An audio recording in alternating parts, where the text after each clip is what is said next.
Hello students, आप लोगों का स्वागत है मेक जी क्लासेस पर, जहां पर हमारा उद्देश्य है आपकी कामयाबी किसी भी कीमत पर। तो जैसे कि आप लोगों को जानकारी है कि मैं यहां पर आप लोगों को यूपी कांस्टेबल के लिए मैथ यानी गणित करा रहा हूं, एप्टीट्यूड। और उसके अंदर आपको सभी वे क्वेश्चन कराए जा रहे हैं जो आपके एग्जाम के अंदर बहुत महत्वपूर्ण है। अभी तक हम एलसीएम एचसीएफ परसेंटेज कंप्लीट कर चुके हैं और प्रॉफिट एंड लॉस के साथ अपनी ये तीसरी क्लास है। और नेक्स्ट क्लास में यानी क्लास नंबर 4 तक हम इसे भी कंप्लीट कर देंगे। उसके बाद मैं आप लोगों को डिस्काउंट कराऊंगा, तो इन्हीं क्लास से जुड़े रहने के लिए चैनल पे बने रहना। और शुरू करते हैं आज की क्लास। तो जिन लोगों ने वीडियो को लाइक नहीं करते उन लोगों से अनुरोध है कि वीडियो को लाइक जरूर करें और अपना एक कमेंट जरूर करें वीडियो के स्टार्टिंग में एंड में कभी भी। ठीक, ये आप लोगों का कमेंट ही हम लोगों का फीडबैक होता है। ठीक है, तो चलिए शुरू करते हैं आज की क्लास। नेक्स्ट क्लास में मैं क्वेश्चन नंबर 33 तक आपको करा चुका था। आज मैं उससे आगे आपको क्वेश्चन कराने वाला हूँ, क्वेश्चन नंबर 34, जो कि आप लोगों की स्क्रीन पर ये रहा। हाँ जी, ये क्वेश्चन आप लोगों के आज से हम कंटिन्यू करने जा रहे हैं। क्वेश्चन नंबर 34, ए और बी किसी कारोबार में 3:2 के अनुपात में धन का निवेश करते हैं। यदि कुल लाभ का 5% दान में दे दिया जाता है और लाभ में से ए का हिस्सा कितना हो, तो कुल का हिस्सा कुल लाभ कितना होगा। देखो, प्रॉफिट एंड लॉस के अंदर कुछ क्वेश्चन पार्टनरशिप के भी ऐड हो जाते हैं, तो मैंने वो ऐड किए हैं बिल्कुल ईमानदारी के साथ। चलिए, उसने कहा ए और बी किसी कारोबार में 3:2 के अनुपात में निवेश करते हैं। किसी एक कारोबार में ए और बी 3:2 के अनुपात में निवेश करते हैं। यदि कुल लाभ का 5% दान दे दिया जाता है। ध्यान रखना इस क्वेश्चन को, 5% क्या कर दिया गया, दान दे दिया गया। तो इसका मतलब ये हुआ कि इस अनुपात में, जो अनुपात में उन्होंने निवेश किया, इस अनुपात में टोटल प्रॉफिट डिस्ट्रीब्यूट नहीं करेंगे। इस अनुपात में वे केवल और केवल उस धनराशि को बांटेंगे जो दान देने के बाद बची। और देखा जाए परसेंटेज में तो वो धनराशि बचती है 95%। कितनी परसेंट? 95%। ठीक, आगे क्या कह रहा है? उसने कहा जिस कारण अब ए का हिस्सा 8550 है। इस तरह क्वेश्चन में जनरली हम क्या करते हैं, जैसे उसने ए का हिस्सा 8550 दिया, तो मेरे हिसाब से ए का हिस्सा है 3। समझे मेरी बात को?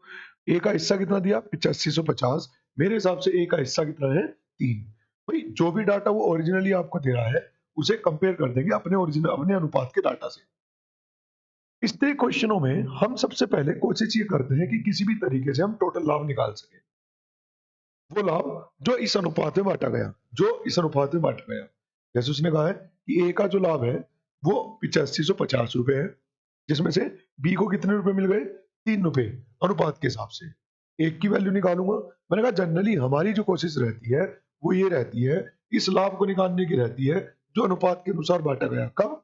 जब सारा का सारा लाभ अनुपात में ना बांटा जाए, कुछ प्रतिशत जो है किसी दूसरे काम में लगा दे या बराबर बांट ले। ठीक, मतलब जैसे 5% दान दे दिया, अनुपात में कितना बटा? 95%। तो इस तरह के क्वेश्चनों में जनरली हम कोशिश करते हैं कि अनुपात के हिसाब से टोटल कितना है, तो अनुपात के हिसाब से टोटल है गुना 5। अब आपको यहाँ पर सेंस लगानी है, देखो समझो, टोटल कितना था? 100% होता है, जिसमें जब 5% दान दे दिया तो इस अनुपात में कितना बांटा उन्होंने? केवल 95%। तो यानी कि अगर मैं कहता हूँ टोटल प्रॉफिट पी है, तो उसका 95% इन्होंने डिस्ट्रीब्यूट किया इस अनुपात में, और वो अनुपात के अकॉर्डिंग टोटल है ये 8550/3 इंटू 5। 5 से काट देंगे 19, 5 से काट देंगे 20। ठीक, और ये 3 से कट जाएगा क्या? 5 से 3 से 3 से कट जाएगा। 3 दूनी 6, बचा 3 अठे 24, 3 पंजे 15, 0। 19 से कट जाएगा क्या? 19 ही कम 19, बचा 9, 19 पंजे 95, 0। ठीक, तो ये कितना आ जाएगा? 15 पंजे 75, तो 1 0 इसकी, 1 0 20 की, 15 पंजे 75, 75 दूनी 150, तो 1 0 इसकी। तो टोटल लाभ कितना आ गया? तो टोटल लाभ आ गया आपका 15,000। तो इस तरह क्वेश्चनों को जनरली कैसे करना है वो समझो। अगर अनुपात में सारा लाभ नहीं बांटा जाता, यदि अनुपात में सारे लाभ को डिस्ट्रीब्यूट नहीं किया जाता, तो इस तरह क्वेश्चनों में हम क्या करते हैं कि इस अनुपात के अकॉर्डिंग कितना लाभ है टोटल निकाल लेंगे, यानी कि 5 की वैल्यू, और वो कुल लाभ का कितने प्रतिशत है ये निकाल लेंगे। तो इससे अपने को पता चल जाएगा टोटल प्रॉफिट कितना हो गया? 15,000। ठीक है जी, चलिए इसका स्क्रीनशॉट लीजिए, फिर नेक्स्ट क्वेश्चन की ओर मूव करते हैं। ये रहा अगला क्वेश्चन आप लोगों की स्क्रीन पर। किसी एक दुकानदार ने कोई वस्तु 20% हानि पर बेची। यदि वह उसे 200 रुपए अधिक में बेचता तो उसे 5% का लाभ होता। वस्तु की लागत कीमत ज्ञात कीजिए। देखो, ये जो क्वेश्चन है ना, ये क्वेश्चन बहुत आसान क्वेश्चन है, ठीक, लेकिन कांस्टेबल के अंदर इस तरह क्वेश्चन जनरली देखे जाते हैं, ठीक है। तो ऐसे भी क्वेश्चन आप करके चलिए, हालांकि मैं खुद ही करा रहा हूँ, ठीक। इस तरह क्वेश्चन क्या है कि मैं खुद ही करा रहा हूँ आप लोगों को। देखो, किसी एक दुकानदार ने कोई वस्तु 20% हानि पर बेची। मान लीजिए सीपी 100 था और वो वस्तु को 20% हानि पर बेच रहा है, यानी वस्तु बेची जा रही है 80 की, ठीक है। यदि वह उसे 200 रुपए अधिक में बेचता, ठीक, पहले से 200 रुपए ज्यादा में। अच्छा, यहाँ पर गलती क्या करते हैं बहुत से स्टूडेंट, ये 200 रुपए है ना इस 80 में ही जोड़ देते हैं। बट ध्यान रखो, ये काल्पनिक वैल्यू है जो हमने अपनी तरफ से मानी है कि अगर ऐसा है तो ऐसा हो सकता है, और ये वो डाटा है जो उसने खुद दिया है, ठीक है। आगे क्या कह रहा हूं, उसने कहा है तो उसे 5% का लाभ होता है। यदि वो ऐसा करता तो उसे कितने का लाभ होता, 5% का। मतलब 200 रुपए अधिक करने पर अब एसपी जो हो जाता वो हो जाता 105। कितने का लाभ होगा, मेरे हिसाब से पहले वस्तु कितने की थी, 80 की। अब कितने की बेची जा रही है, 105 की, तो कितने का लाभ होगा, 25 का। 25 अट्ठे 200, एक की वैल्यू कितनी आ गई, 8। वस्तु का लागत मूल्य ज्ञात कीजिए। कितना है वस्तु का लागत मूल्य है 100, तो 100 का मान कितना आ जाएगा आपका 800। क्लियर है। ध्यान रखना, जब कभी भी आपको वो विक्रय मूल्य रुपये में बढ़ाकर या घटाकर करने के लिए दे, भाई इतने रुपए बढ़ा दिया गया या इतने रुपए घटा दिया गया विक्रय मूल्य, तो वहां पर जनरली काल्पनिक यानी कि जो हम अपने पास से मान रहे हैं उन माने हुए डाटा से 2 एसपी निकालने का आपको हिंट जरूर मिलेगा। समझ में क्या करूं, उन दोनों से आपको एसपी निकालने का हिंट जरूर मिलेगा। क्लियर है मेरी बात जो मैं कहना चाह रहा हूँ, ठीक। और आप इस वैल्यू को उस काल्पनिक वैल्यू में मत जोड़ देना, नहीं तो गलती हो जाएगी, ठीक। तो आपको क्या करना है, जो 2 एसपी आएंगे उनसे कंपेयर करना है, जैसे उसके हिसाब से 200 अधिक, मेरे हिसाब से कितना अधिक, इस तरीके से। क्लियर है। चलिए नेक्स्ट क्वेश्चन नंबर देखते हैं। Question number 36। कोई वस्तु 25% के लाभ पर बेची जाती है। यदि बिक्री मूल्य 2 गुना कर दिया जाए तो लाभ कितना होगा। ठीक, देखो क्वेश्चन को समझना, ये क्वेश्चन है ना जनरली परेशान कर देते हैं पेपर में, बट इनसे आसान फॉर्मेट किसी भी क्वेश्चन में नहीं है, तो वो समझेंगे आप। देखो, यदि बिक्री मूल्य 2 गुना कर दिया जाए, जो बिक्री मूल्य है क्या कर दिया जाए, 2 गुना कर दिया जाए, ठीक। बट उससे पहले तो एक काम करते हैं ना, पहले बिक्री मूल्य निकालेंगे। सीपी अगर 100 था तो क्या मैं कह दूं एसपी होगा 125%, ठीक। सीपी यदि 100 था तो एसपी होगा 125%। यदि बिक्री मूल्य 2 गुना कर दिया जाए, बिक्री मूल्य कितना था 125, इसे 2 गुना कर दिया जाए, तो यानी कि जो अब एसपी है वो हो जाए 250। एसपी कितना हो जाए 250, तो लाभ कितना होगा। तो एक चीज समझो, सीपी तो चेंज नहीं किया ना, सीपी तो एज इट इज है।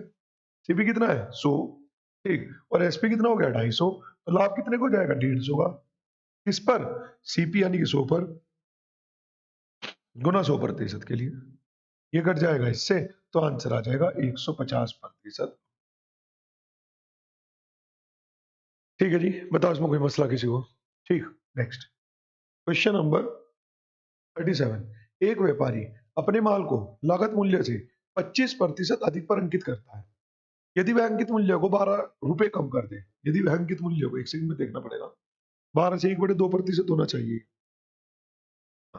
यदि वह अंकित मूल्य को 12 से ही 1/2%, करेक्शन कर लेना, फिर टाइपिंग में कुछ एरर मैं बता कि होती रहती है मेरे से, है ना।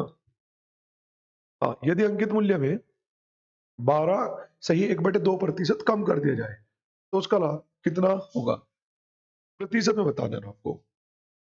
ठीक है जी, देखते हैं। चलिए उसने कहा है एक व्यापारी अपने माल को लागत मूल्य से 25% अधिक पर अंकित करता है। यानी कि अगर सीपी 100 है तो उसका जो एमपी रहा होगा वो रहा होगा 125। क्लियर है। उसने कहा है यदि अंकित मूल्य 12.5% कम कर दिया जाए, 12.5% कम कर दिया जाए अंकित मूल्य, तो 12.5% का मतलब समझ रहे हो 1/8, यानी कि अब अंकित मूल्य हो जाए 125 का 8 में 1 की कमी होने के बाद 7/8, कितना हो जाए 125 का 7/8। उसको कितना लाभ होगा प्रतिशत में। तो देखो, अब अगर आप इसे कैलकुलेट करेंगे ना तो ये थोड़ा पॉइंट में आएगा और आप फंस सकते हैं।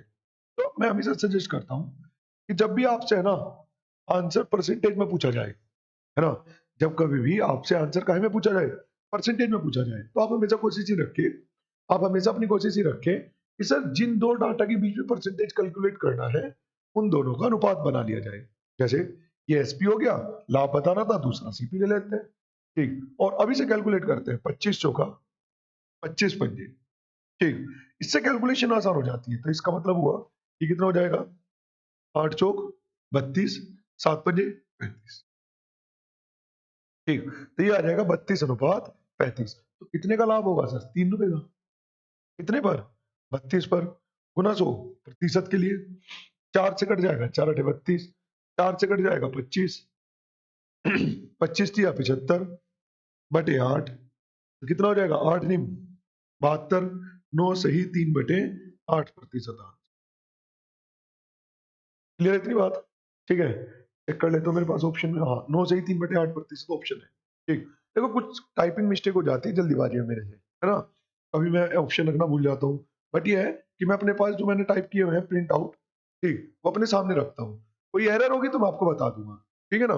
चलिए धीरे धीरे ये सब चीजें भी मैं टाइपिंग वाली समस्या भी दूर कर दूंगा, ठीक। बट डाउट, कॉन्सेप्ट से रिलेटेड कोई डाउट हो वो आप मेरे से पूछ सकते हैं, ठीक, अगर उसमें मैं कुछ गलत करूं तो आप मुझे टोक सकते हैं, बिल्कुल, ठीक है। चलिए नेक्स्ट क्वेश्चन नंबर 38। ए ने एक वस्तु खरीदी, ए ने एक वस्तु खरीदी गई कीमत पर 25% लाभ के साथ उसे 8750 8750 रुपए बेचा। उसके अंकित मूल्य पर उसे 30% की छूट मिली थी। अंकित मूल्य ज्ञात कीजिए। देखो ये क्वेश्चन भी बढ़िया क्वेश्चन है और पेपर में ही क्वेश्चन है ना, आपको समस्या में ला सकता है, तो इस क्वेश्चन को बड़े आराम से समझना और समझने का प्रयास करना।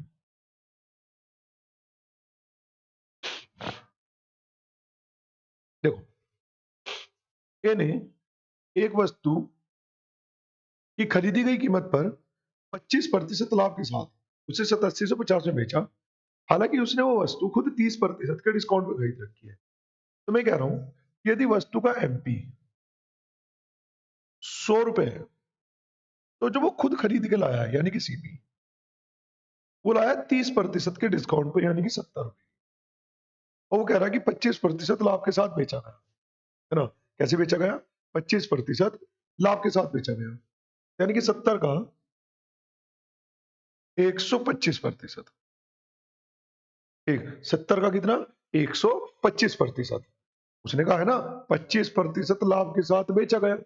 अब लाभ तो सीपी पर होगा, बट सीपी क्या है, सीपी वो है जितने में उसने खुद खरीदी, और उसने खुद कितने में खरीदी, तो उसने खुद 70 में खरीदी 30% के डिस्काउंट के बाद, ठीक, और उस पर 25% का लाभ लिया। अब एक चीज समझो, अगर आपके पास जो ओरिजिनल वैल्यू है यदि वो एसपी है तो आप एसपी को एसपी से कंपेयर करेंगे, और यदि आपके पास जो ओरिजिनल वैल्यू है वो सीपी है तो फिर आप सीपी को सीपी से कंपेयर करेंगे, सॉरी लाभ है, अगर लाभ है तो फिर आप लाभ को लाभ से कंपेयर करेंगे। जब कभी भी आपको एसपी पर काम करना हो, इस चीज को ध्यान रखना, जब कभी भी आपको एसपी पर काम करना हो तो इसका मतलब आप 100 में जोड़ या घटाकर काम करेंगे। क्लियर है। जैसे 70 रुपए कोई वस्तु थी, अब उसने आपको 8750 रुपए जो दिए हैं वो आपका एसपी था, क्या था, एसपी था, ठीक, तो यानी कि 70 का 125 एसपी है तो 100 पर काम करना पड़ेगा, बराबर 8750, 25 पंजे 25 चौका, जीरो से जीरो कट जाएगा, इसे काट देते हैं 7 से, 5 से काट लेते हैं, 5 ही कम 5, बचा कितना है 3, 5 सते 35, 5 दूर 5 पंजे 25, 7 से कट जाएगा 25, 25 सते 175, और यहां पर एक की वैल्यू कितनी आ जाएगी आपकी, यहां पर आ जाएगी 100, 25 चौका 100। क्या कह रहा हूं, उसने कहा अंकित मूल्य ज्ञात कीजिए, कितना अंकित मूल्य 100, तो 100 की वैल्यू आ जाएगी उससे आपकी 10,000। क्लियर है इतनी बात, चलिए आई होप कि आपको यहां तक सब बात क्लियर हो रही होगी। आगे चलते हैं, क्वेश्चन नंबर क्या है, क्वेश्चन नंबर है आपका 39। एक व्यक्ति दो कुर्सी 120 रुपए प्रति कुर्सी की दर पर बेचता है। एक कुर्सी पर क्वेश्चन नंबर 39 का कुछ टाइप हो रखा है। हाँ, एक कुर्सी पर 25% लाभ कमाता है। ठीक, एक कुर्सी पर 25% लाभ कमाता है और दूसरे पर 25% हानि। तो इस व्यापार में उसे कुल हानि कितने रुपए की होगी? देखो, समझो जरा बात को। मैं आपको इस क्वेश्चन को करने की ट्रिक बता रहा हूँ, बहुत ही आसान। हालांकि हम फ्रैक्शन से कर लेंगे। ठीक, देखो उसने क्या कहा है, एक व्यक्ति दो कुर्सी प्रत्येक 120 रुपए की बेचता है, यानी कि SP1 बराबर SP2 बराबर 120। देखो, मैंने आपको बताया जनरली क्या, कि जब कभी भी लाभ हानि का कोई क्वेश्चन हो और उसमें कोई भी एक चीज बराबर हो, चाहे वो दो अलग अलग वस्तु हैं, चाहे उनका CP बराबर हो, चाहे उनका SP बराबर हो, चाहे उनका लाभ हानि बराबर हो, है ना, मतलब कोई भी एक चीज बराबर हो, तो आप उसमें फ्रैक्शन लगा सकते हैं। लगा तो बराबर नहीं है तब भी सकते हैं, लेकिन तब बेहतर नहीं है, बेहतर है तब जब कोई एक चीज बराबर हो, है ना। देखो, उसने कहा है कि एक पर 25% का लाभ होता है और एक पर 25% की हानि। 25% लाभ का मतलब हो गया 1/4। ये क्या हो गया? CP। ये क्या हो गया? लाभ। तो इसका मतलब इसका SP कितना आ जाएगा? तो इसका SP आ जाएगा आपका कितना? 5 रुपए। बिल्कुल सही बात। और 25% का मतलब फिर से वही 1/4, बट ये हो गया CP, ये हो गई हानि। तो इसका मतलब इसका जो SP आ जाएगा, चार वाली वस्तु एक की हानि पर बेची गई तो तीन की बेची गई। क्वेश्चन क्या कह रहा है? क्वेश्चन कह रहा है कि सर इसका जो SP है वो SP1 भी और SP2 भी दोनों बराबर है, तो क्यों ना एक काम कर लिया जाए, इस वाले तीन की इधर गुना कर ले और इस वाले पांच की इधर गुना कर ले। क्लियर है? अब उसने आपसे कहा है कि सर एक वस्तु का जो SP है वो 120 है, मेरे हिसाब से कितना है? 15। भाई SP तो 15 कर चुके, एक की वैल्यू 15 अट्ठे 120। उसने कहा है कि उसे होने वाला लाभ या हानि बताइए। तो देखो, 3 रुपए का लाभ हुआ और 5 रुपए की हानि हुई, ओवरऑल गुना सब में होगी, गुना सब में होगी, तो इसका मतलब 2 रुपए की हानि है। तो एक का मान 8, तो दो का मान 8 दूनी 16। तो ये कहा जा सकता है कि हानि हो गई कितने की? तो हानि हो गई 16 रुपए की। ठीक है जी, यानी कि ऑप्शन नंबर बी बहुत सिंपल है। ठीक, तो ज्यादा बेहतर है कि फ्रैक्शन से कर ले आप इस क्वेश्चन को। बट हम हमेशा एक साइड नहीं रहते, हम सारे मेथड ऐसे सीखते हैं जहां पर हमें जिस मेथड को आसान, हम सारे मेथड सीखते हैं और ये भी प्रैक्टिस से सीख लेते हैं कि कहां पर कौन सी चीज आसान होने वाली है। ठीक है ना, चलिए आगे देखते हैं। Question number 40। एक मेज का अंकित मूल्य 800 रुपए है। एक दुकानदार ने उसे 10% और 15% की दो क्रमिक छूट प्राप्त करके खरीदा था। उसने 13% उसकी ढुलाई, तो उसकी बुलाई, ढुलाई हो गई, उसकी ढुलाई में खर्च किया और उसे 875 रुपए में बेच दिया। तदनुसार उसका लाभ कितना होगा? देखो, यहाँ पर एक काम करते हैं, पहले हम ये निकालते हैं कि ये जो वस्तु है ना, ये वस्तु उस दुकानदार को कितने रुपए की मिली फाइनली। ठीक, डिस्काउंट और ढुलाई पर जो खर्चा करा उन सबके बाद, तो पहले यही निकालेंगे तभी तो लाभ हानि कैलकुलेट कर पाएंगे। अच्छा, उसने प्रतिशत में पूछा है ना। ठीक, तो देखो मैं आपको एक तरीका बताऊंगा। मैंने कहा ना, जब कभी भी आपसे परसेंटेज में पूछे ना, तो आप कोशिश करें कि जिन दो डाटा के बीच में वो आपसे पूछ रहा है ना, उनका अनुपात बना लो, कैलकुलेशन से बच जाओगे आप। जैसे मान लो किसी वस्तु की कीमत 800 रुपए थी, ठीक है, उस पर 10% और 15% के दो क्रमिक बट्टे दिए गए, तो 10% का बट्टा मतलब 90%, 15% का बट्टा मतलब 100 में से ही घटाना है हमेशा, ध्यान रखना, 85%। और उसके बाद क्या कह रहा हूँ, 13% ढुलाई पर खर्च कर दिया, मतलब जितने रुपए की वो लाया था उसका 13% ढुलाई पर खर्च कर दिए। अब ढुलाई तो जुड़ेगी ना, ढुलाई क्या है? ढुलाई कीमत को बढ़ाएगी, इसी वजह मैं क्या करूंगा, इसमें 100 प्लस करके चलूंगा। ठीक है जी। अनुपात, उसने 875 रुपए का बेच दिया, तो यानी कि ये फाइनली आपका CP आ जाएगा और ये SP आ जाएगा। तो मैं अनुपात बना लेता हूँ, 2 जीरो से 2 जीरो कट गई। ठीक, 5 से कट जाएगा 17, 5 से कट जाएगा 20, 2 जीरो से 2 जीरो कट, 1 जीरो से 1 जीरो कट जाएगी। ठीक, और देखते हैं कौन किससे कैसे कट सकता है। 17 से कट सकता है क्या? 17 पंजे नहीं, 113 से भी नहीं कटेगा। ठीक, कौन किससे कैसे कटेगा? कोई किसी से कैसे भी नहीं कटेगा। ठीक, गुना भाग करनी पड़ेगी ना। मैं चाह रहा हूँ गुना भाग से बच जाऊं। अगर मैं इसे 9 से काटता हूँ 81 65 नहीं कटेगा, 13 से काटता हूँ 13 से नहीं कटेगा। हे माँ शक्ति। चलिए गुना करते हैं फिर। देखो, गुना करते हैं सबसे पहले। हमेशा जब भी गुना करनी हो ना तो बड़ी संख्या की बड़ी संख्या के साथ गुना की जाती है। ठीक, तो ऐसे मत करना कि 8 की पहले 9 से करोगे, फिर 9 की 17 से करोगे, फिर इसकी 113 से ना। ये बहुत बड़ी बेवकूफी है। ठीक, आप हमेशा बड़ी संख्या की बड़ी संख्या से गुना करो। उससे होगा क्या कि अगली गुना करने वाली संख्या ऑटोमेटिक छोटी हो जाएगी। देखो, 17 तिया 51, बचा 5। ठीक, 17 गुना 11 कितना बैठेगा? 187, और 5 187, और 5 192। ठीक है, इंटू 9 इंटू 8। इसकी गुना करते हैं जी, इसकी इधर गुना करेंगे। अच्छा हाँ, ये काट सकते हैं। 4 से कट जाएगा 4 दूनी 8, 4 से कट जाएगा 25, है ना। जितना छोटा हो सकता है उतना कोशिश करेंगे ना। ठीक, अब गुना करनी है आगे किसकी, इसकी कहानी खत्म करते हैं। 1 इंटू 9 दूनी 18, और इसकी गुना करते हैं अनुपात 8 7 5 गुना 50। 2 से कट जाएगा बीबी 25। ठीक, 2 से कट जाएगा बीबी 9। अब नहीं कुछ भी घटेगा, तो ये हो जाएगा 9, 9 दूनी 18, हासिल को 1, 19 निम्मा 171, और 1 172, अनुपात 25 पंजे 125, बचा 12, 25 सत्ते 175, 12 187 यानी कि 18, 25 अठे 200, 200 और 18 218।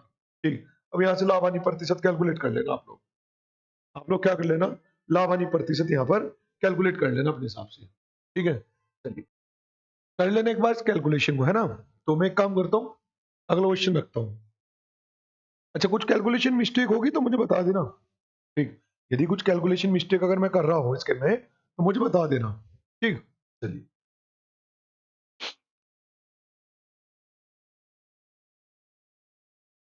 Question number 41। एक फल विक्रेता नियत मूल्य पर आम बेचकर 20% का लाभ प्राप्त करता है। यदि वह उन्हीं आम को प्रति आम 1 रुपया कीमत बढ़ाकर बेचे तो उसका लाभ 40% हो जाता है। तदनुसार प्रथम स्थिति के अनुसार आम का मूल्य कितना है? देखो, मैंने आपको बताया ना, जब कभी भी वो आपको एसपी बढ़ाकर दे, कहे कि भाई पहले से इतने रुपए अधिक पर बेचा, तो वहां पर हमेशा 2 एसपी जरूर होंगे। ठीक, देखो कैसे। एक फल विक्रेता नियत मूल्य पर आम बेचकर, ऐसा समझ लीजिए सीपी 100 था, नियत मूल्य पर बेचा आम, और उसे कितने का लाभ हो गया? 20% का लाभ प्राप्त हुआ। तो 20% मतलब कितना हो जाएगा? 120।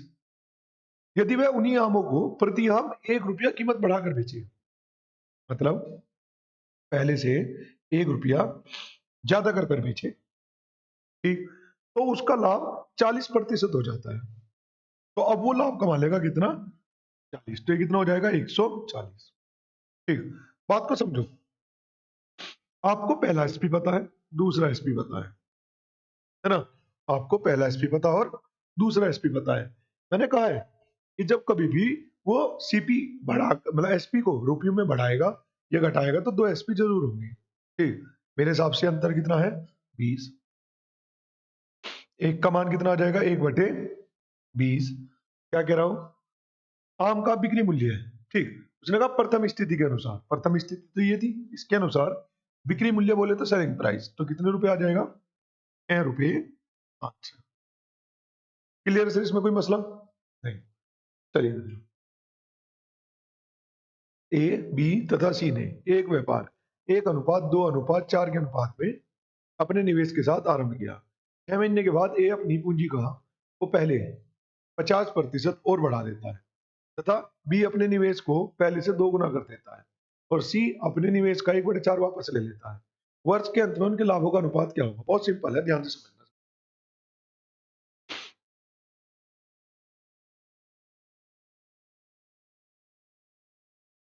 समझो। उसने कहा है ए बी तथा सी ने एक व्यापार 1:2:3 के अनुपात 1:2:4 के अनुपात में निवेश किया, ठीक, ए, बी और सी ने कोई एक व्यापार 1:2:4 के अनुपात में निवेश किया। 6 महीने बाद ए ने अपनी पूंजी को पहले से 50% बढ़ा दिया, मतलब 6 महीने तक तो ऐसे ही चला 1 रुपया, उसके बाद 50% बढ़ा दिया, यानी कि अब उसका जो निवेश हो गया वो हो गया 1.5 रुपया, 1.5। बी ने अपनी पूंजी को 2 गुना कर दिया, तो समय तो वही है 6 महीने, लेकिन उसने कितना कर दिया 2 गुना, बोले तो कितना हो गया 4। और सी ने अपने निवेश का 1/4 वापस ले लिया। 6 महीने बाद 1/4 वापस ले लिया, मतलब कितने रुपए रह गए उसके 3 रुपए, भाई 4 का 1/4 3 रह गए। 1 वर्ष बाद पूछ रहा है वो, तो 6 महीने ऑलरेडी हो चुके, तो आगे 6 महीने बचे, 6 हो चुके, तो आगे 4 रुपए अगले 6 महीने तक चले, और अगले 6 महीने तक। देखो सीधा सा फंडा है, लाभ बराबर होता है कि आपने कितने रुपए लगाए गुना कितने समय तक लगाए। तो वो अपने को पता है कि 1 रुपया लगाया, बट ये कितने समय तक रहा 6 महीने तक, क्योंकि उसके बाद उसने 50% यानी कि 50 पैसे, 1 रुपये का 50%, 50 पैसे बैठेगा और लगा दिए, तो अब 1 रुपया नहीं चल रहा आगे, अब आगे चल रहा है 1.5 रुपया। कितने समय तक 6 माह तक। अब तुम्हें ये ध्यान रखना, ये अलग पद है, ये अलग पद है, ये अलग पद है, ये अलग है, ये अलग है, और ये अलग है। ऐसी कौन सी संख्या है जो इन 6 के 6 पदों में कुछ ना कुछ काट सकती है? तो ऐसा 6 ही है। क्या अभी भी कुछ कॉमन कट सकता है? नहीं। तो कर लेते हैं कैलकुलेट। 1 रुपया ये, 1.5 रुपया ये, तो 2.5 रुपये तो ये हो गए, 2 ये 4 ये, तो 6 रुपये हो गए, 4 ये 3 ये, तो 7 रुपये हो गए। पॉइंट हटाऊंगा, 1 जीरो ही रहा, बट वो जीरो में इधर शिफ्ट कर देता हूँ और 5 से काट देता हूँ, इस कारण ये अनुपात कितना हो जाएगा 5:12:14। यही क्या है यही क्या है, यही आपका आंसर है, 12, 5, 12, 14, यानी कि ऑप्शन नंबर बी। ठीक है जी, चलिए एक बार इसका स्क्रीनशॉट लीजिए।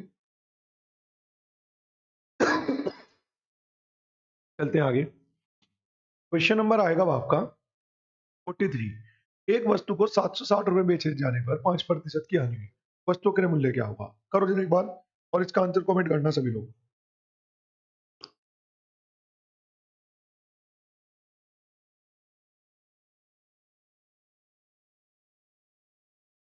हाँ जी, देखो इस क्वेश्चन का आंसर सभी कमेंट ही करना, ठीक, बहुत सिंपल है। सीपी का 5% लाभ, अभी एसपी है तो 100 पर काम करेंगे हम, यानी कि सीपी का 105% बराबर है 760, तो सीपी क्या होगा? ठीक, नेक्स्ट देखते हैं। एक व्यापारी 60 बोरी अनाज 400 रुपए प्रति बोरी की दर से खरीदता है। यदि वह 8% लाभ पर 18 बोरी बेचता है, तो उसे 60 बोरी पर कुल 16.4, एक बार चेक कर लेते हैं। क्वेश्चन नंबर 44, ये रहा। हाँ, एक व्यापारी ये हो गया 18 बोरी, तो उसे 60 बोरी पर 16.4% का लाभ कमाने के लिए, ठीक है, एलिगेशन लगाओ सीधा। क्या लगाओ? एलिगेशन। देखो अब क्या है ना कि टाइपिंग मिस्टेक के कारण है ना, मुझे ऐसा लगता है जैसे 16.4 है, क्या पता है 16 से 1/4 होता। जैसे ऑप्शन, एक बार क्वेश्चन को टाइप जहां पे मैंने किया हुआ है वहां पर देखना पड़ता है, ठीक। बाकी क्वेश्चन बहुत सिंपल है, एलिगेशन एकदम। देखो उसके पास टोटल 60 बोरियां थी, कितनी बोरी थी 60, कितने की? 400 रुपए प्रति बोरी। लेकिन हमारा कॉन्सेप्ट ये कहता है कि हमें जरूरत नहीं है ओरिजिनल कीमत की, हम तो बिना ओरिजिनल कीमत के भी कर लेंगे, ठीक। यदि वह 8% लाभ पर 18 बोरी बेचे, यानी कि 18 बोरी पर जो लाभ कमाए वो 8% हो, ठीक, तो उसे 60 बोरी पर, तो आगे 60 बची है क्या? 60 बोरी पर टोटल लाभ कमाना है 16.4 का। एलिगेशन क्या कहता है, जो ओवरऑल होता है वो रखते हैं हम बीच में। कमाने के लिए शेष बोरी को किस कीमत पर बेचना चाहिए? तो जो शेष बोरी बची वो कितनी बची? वो बची 42। एलिगेशन लगा रहे हैं कि सर 18 बोरी पर तो है 8% का लाभ, 42 बोरी पर कितना होगा, ताकि टोटल कितना हो जाए 16.4। काट देते हैं इसे 3 से, 3 से 6 से काट लेते हैं, 6 × 18, 6 सत्ते 42, 7 की वैल्यू कितनी आ जाएगी? ये आ जाएगा 8.4। ऐसे ही आ रहा है क्या अजीब से ही? चलिए देखते हैं। हाँ 8.4, एक की वैल्यू क्या आ जाएगी? 8.4 अपॉन 7। ठीक, 7 की वैल्यू क्या आ जाएगी? 3 की 3 चौक 12, हासिल को 1, 24 और 1 25, 25.2/7। पॉइंट आगे से भी 70 कर लेते हैं, ठीक है ना। उसने कहा है शेष बोरी को किस कीमत पर बेचना चाहिए? पॉइंटों में रहने देगा, 7 से कट जाएगा ये, कट जाएगा, 7 से काट लेते हैं। 7 तिया 21, बचा कितना है? 4, 7 छिंग 42 और 1 पॉइंट पीछे, एक वैल्यू कम। एलिगेशन क्या कहता है? अगर एक वैल्यू कम है तो दूसरी ज्यादा होगी। कितने ज्यादा होगी? 3.6 ज्यादा होगी। 16 और 3 19 और ये हो जाएगा 20, यानी कि उसे यहाँ पर कमाना होगा 20% का लाभ। लेकिन उसने लाभ में नहीं पूछा, उसने पूछा कितने रुपए की बेचनी होगी। तो 400 रुपए करे मूल्य तक था ना एक बोरी का, और प्रत्येक बोरी को 20% के लाभ पर बेचना होगा। तो एसपी निकालना है तो 100 पर काम करना होगा। ये 2 जीरो से 2 जीरो कट जाएंगी, और 12 चौक 48, यानी कि प्रत्येक बोरी को उसे 480 रुपए के हिसाब से बेचना होगा। ठीक है, चलिए नेक्स्ट। जब भी है ना सारा डाटा परसेंटेज परसेंटेज में होता है, एलिगेशन सबसे बेहतर तरीका है। ठीक, हाँ। एक दुकानदार कुछ अंडे 19.2 प्रति दर्जन की दर से खरीदता है, 25% लाभ पर बेच देता है, तो एक अंडे का विक्रय मूल्य कितना होगा? बहुत सिंपल है, देखो। एक दर्जन मतलब 12 है ना, एक दर्जन मतलब कितनी क्वांटिटी? 12। समझे ध्यान से, देखो। एक दुकानदार कुछ अंडे 19.20 प्रति दर्जन की दर से खरीदता है, ठीक, यानी कि उसने 12 अंडे खरीदे, कितने के? 19.20 के हिसाब से, ठीक, 25% लाभ पर बेच देता है। तो अगर मैं एक अंडे का क्रय मूल्य निकालूं तो बैठेगा 19.20 अपॉन 12, 25% के लाभ पर बेच देता है, तो 25% का मतलब हो गया 125%। 25% लाभ का मतलब कितना हो गया? अगर आपको एसपी निकालना है तो 125। अच्छा, एक अंडे का पूछा है, इसी वजह ने 12 अंडे का ये था तो एक अंडे का निकाला सीपी, फिर उस पर लाभ कमा रहा हूँ 25%, और उस लाभ के बाद का एसपी कैलकुलेट करना चाह रहा हूँ। ठीक, पॉइंट हटाऊंगा, 2 जीरो और 25 से कट जाएगा, 25 पंजे 25 चौका, एक जीरो से एक जीरो ही कट जाएगा, 4 से काटते हैं, 4 चौक 16, 4 अठे 32, ठीक है ना। और अभी कुछ कटेगा 12 से, 12 चौक 48, तो 5 चौक 20, और बटे में 1 पॉइंट, यानी कि एक अंडे की कीमत कितनी हो गई? 2 रुपया। कितनी हो गई? 2 रुपया, यानी कि 2.00। वो 200 नहीं है, वो पॉइंट भूल गया बेचारा, और बेचारा मैं खुद ही हूँ। ठीक है, देख के टाइप करना पड़ता है ना, घपले हैं बहुत सारे। चलिए, क्वेश्चन नंबर 46। 16,870 में एक मेज बेचकर एक दुकानदार को 1,080 की हानि होती है, उसका हानि प्रतिशत ज्ञात कीजिए। देखो, हानि प्रतिशत हमेशा जो कैलकुलेट होता है ना, वो कैलकुलेट होता है सीपी पर। इसका मतलब आपको पहले सीपी निकालना होगा, तो क्या करते हैं? पहले सीपी ही निकालते हैं, पहले हम सीपी निकालते हैं। देखो, 16,870 में एक मेज बेचकर एक दुकानदार को, एक मेज बेची कितने की? 16,870 रुपए की, और एक दुकानदार को 1,080 की हानि होती है। तो अगर मैं हानि वापस इसमें जोड़ दूं, जो हानि हुई है इसे जोड़ दूं, लाभ होता तो घटाता, हानि है तो जोड़ूंगा, तो इससे मुझे सीपी पता चल जाएगा। 0, 8 और 7 15, हासिल को 1, ये हो जाएगा 9। कितना हो जाएगा? 9। और ये कितना हो जाएगा आपका? 17। सीपी आ गया, क्योंकि लाभ हानि के लिए ना आपको सीपी चाहिए ही चाहिए। ठीक, उसने क्या कहा है? उसने कहा है तो उसकी हानि का प्रतिशत कितना होगा? हानि का प्रतिशत, तो कितनी हानि हुई? 1,080, जैसे कि उसने खुद बताया है, और लाभ हानि सीपी पर कैलकुलेट होता है जो हमने निकाला है, 17,950 गुना 100% के लिए। ठीक है ना, इसे कैलकुलेट कर लेना जो भी आपका आएगा। ठीक है, चलते हैं नेक्स्ट क्वेश्चन पर। Question number 47। एक पंखा 4% की हानि पर 3600 रुपए में बेचा जाता है, यदि इसे 4200 रुपए में बेचा जाता तो लाभ या हानि प्रतिशत ज्ञात कीजिए। देखो, बहुत सिंपल ट्रिक बताऊंगा इसकी, देखो मैं आपको एकदम सिंपल सी ट्रिक,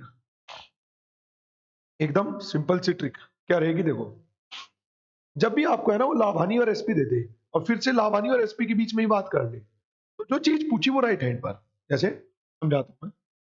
उसने कहा है 4% हानि है।